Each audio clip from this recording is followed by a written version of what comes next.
Amis de la physique et amoureux du savoir, bonjour. Aujourd'hui, je vous propose de résoudre un petit exercice concernant un champ électrostatique qui peut parfois poser problème. Voici cet exercice. Nous avons un ion sodium Na+, en un point d'un espace. Autour de lui, il va créer un champ électrostatique. On vous demande d'abord, dans un premier temps, de dessiner les lignes de champ, de dessiner les équipotentiels, et ensuite de faire quelques petits calculs. On me donne en un point A de cet espace la valeur de ce champ, qui vaut 1,44 10 puissance moins 3 volts par mètre. On me demandera donc de dessiner ce champ, ce point, de calculer la distance sépare ce point du centre de l'ion sodium, et enfin de calculer la valeur de la force subie par un proton qui serait mis à cet endroit-là. Voilà, nous allons commencer cette correction. Quelques petites données, c'est parti. Tout d'abord, dessiner les lignes de champ électrostatique créées par un ion. C'est une charge positive. Comme toute charge, qu'elle soit positive ou négative, autour d'elle règne un champ radial. Radial, ça veut dire que part du centre de cette charge, comme des rayons,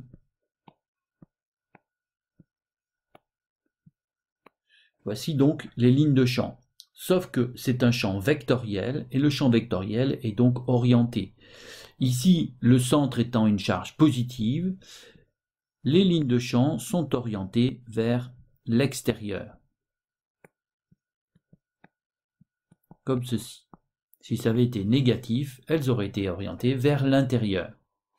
Alors, petite précision sur ces lignes de champ.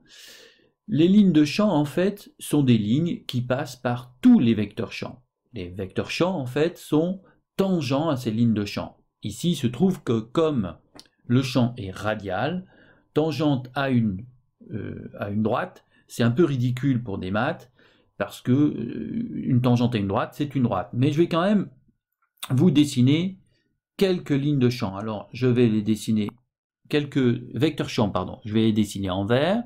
Donc, par exemple, sur cette ligne de champ, voici quelques vecteurs champ. Ils sont tangents.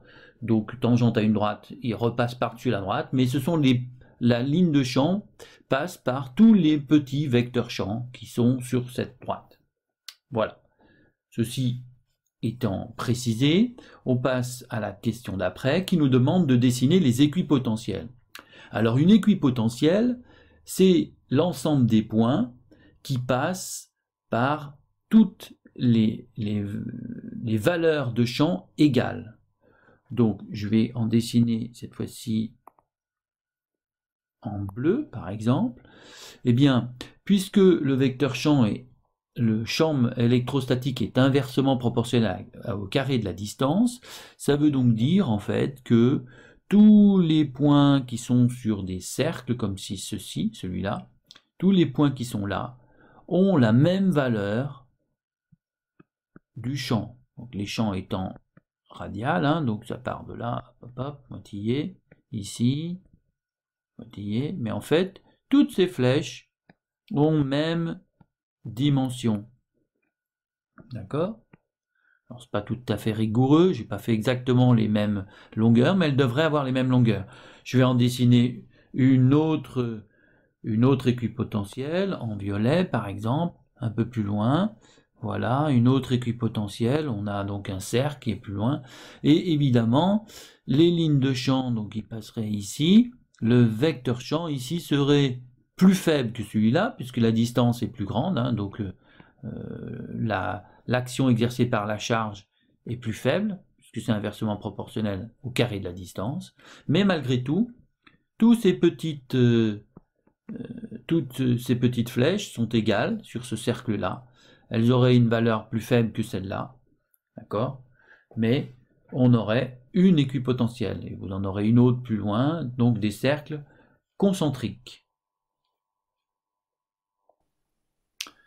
Bien, passons à la question suivante qui est un peu plus technique puisqu'elle est calculatoire. On me demande de dessiner le vecteur champ au point A et de calculer la distance qui sépare le point A du centre de l'ion Na+. Alors, tout d'abord, dessiner le vecteur champ, eh bien, c'est assez simple compte tenu du fait ce que l'on a fait juste avant. Puisque le champ est radial, le vecteur champ démarre d'ici, sur une droite qui passe par le centre de la charge. Elle va vers l'extérieur. Je n'oublie pas de mettre son nom, quelque chose qui est souvent oublié. Voilà. On ne me donne pas d'échelle, donc je mets une flèche, peu importe la taille. Je vais chercher maintenant à calculer, je change de couleur pour mieux y voir, la distance. Alors, pour pouvoir calculer la distance dA, il faut que je revienne à la formule du champ. Alors, le champ, ici, au point A, est égal à quoi? Il est égal à un coefficient K, multiplié par la valeur absolue de la charge qui crée le champ. Alors ici, la charge, c'est Na+, divisé par la distance que je vais appeler dA au carré, c'est-à-dire la distance depuis le centre jusqu'au point A. Cette distance-là, c'est dA. D'accord? Donc, après, il me suffit, par un peu de mathématiques, je vais commencer par extraire dA au carré. Ça va me faire K fois valeur absolue de QNA+, sur le champ EA, et donc EA, pardon, c'est pas EA, c'est DA que je cherche, va être égal à racine carrée de K fois la charge de Na+, en valeur absolue, divisé par EA, le champ au point A. Je vais faire une petite précision. La charge portée par Na+, étant une charge positive excédentaire, c'est donc la charge d'un proton, c'est-à-dire la charge élémentaire, donc racine carrée de K fois E, qui est la charge élémentaire, divisé par le champ. Je n'ai plus qu'à faire une petite application numérique. La distance A égale à quoi? Eh bien, égale à racine carrée de 9 fois 10 puissance 9, multiplié par 1,6 fois 10 puissance moins 19, divisé par 1,44 fois 10 puissance moins 3. Cela me donne 1 fois 10 puissance moins 3 mètres, c'est-à-dire 1 millimètre, avec un chiffre significatif, puisque le 9 10 puissance 9 est une donnée, hein, mais elle n'a qu'un seul chiffre significatif, donc un seul chiffre significatif.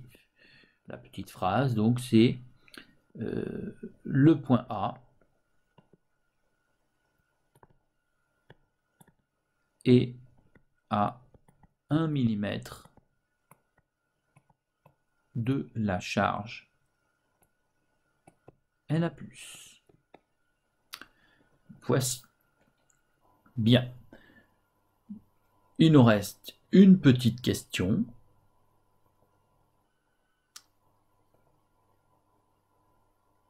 Apparaissent quelques petites données que j'avais oubliées. Calculer la force subie par un proton positionné au point A. Alors, on va ici. On me dit qu'à cet endroit-là, il y a un proton, hein, un proton à cet endroit-là. Et on me demande quelle sera la force subie par ce proton. Sachant que, je vous rappelle, à cet endroit-là, il y a un champ qui est comme ceci. Alors, d'après le cours, la force électrostatique créée par un champ, elle est égale à quoi? En vecteur, elle est égale à la charge positionnée au point A multipliée par le vecteur champ qui y règne. Il se trouve que dans mon cas, la charge est un proton, elle est donc positive.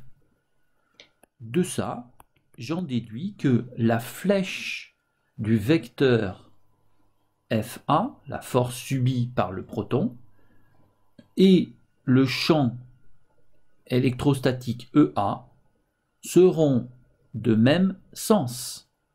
D'accord ? Puisqu'on a FA égale quelque chose de positif fois un vecteur EA. Donc, ma flèche ira de A vers l'extérieur comme EA. Donc, si je dois la dessiner, je vais la dessiner en bleu. Eh bien, je pars d'ici et par exemple, l'échelle, on s'en fiche, puisqu'une flèche, l'échelle pour le vecteur F n'est pas le même que l'échelle pour le vecteur EA, puisque ce ne sont pas les mêmes grandeurs. Je vais continuer donc mon calcul.